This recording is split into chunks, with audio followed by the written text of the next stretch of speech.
तो बर्तमान आम पशि पारुनु एत भिड़ जहाँकि तो चेष्टा करूँ भितर को पशिया देखिए कौन हो पाखापाखि 5-10 हजार लोकर समागम हो।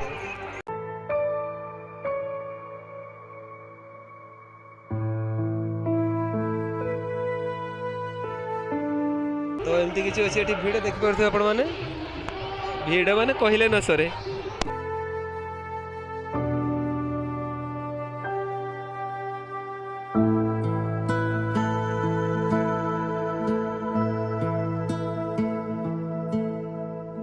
तो ये मंदिर बहुत वर्षर मंदिर यार प्रतिष्ठा बहुत स्ट्रॉन्ग तेणु आपण मैंने देखिपे पाखापाखि 8-9 हजार लोक किसी नुह आ तो दुकान गुड़ी सब बसवे। तो एमती किसी भिड़ देखते लंगलेश्वर महादेव जगह आम बाबा सोलसा पाठर लंगल करते ताहारी जो प्रतिष्ठा अच्छी से प्रतिष्ठा बल ये भिड़ हुए और जगह ये बहुत शॉर्ट। ब्रेकिंग न्यूज नया शो जगू तेरी नजर इन दिनों पूरे देश में चर्चा का विषय बना हुआ है।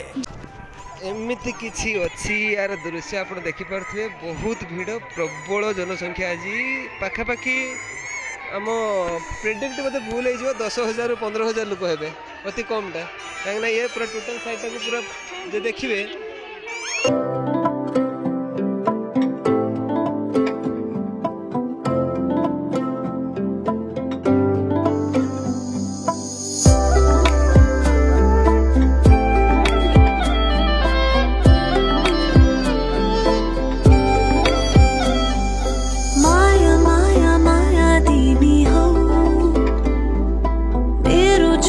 माया दी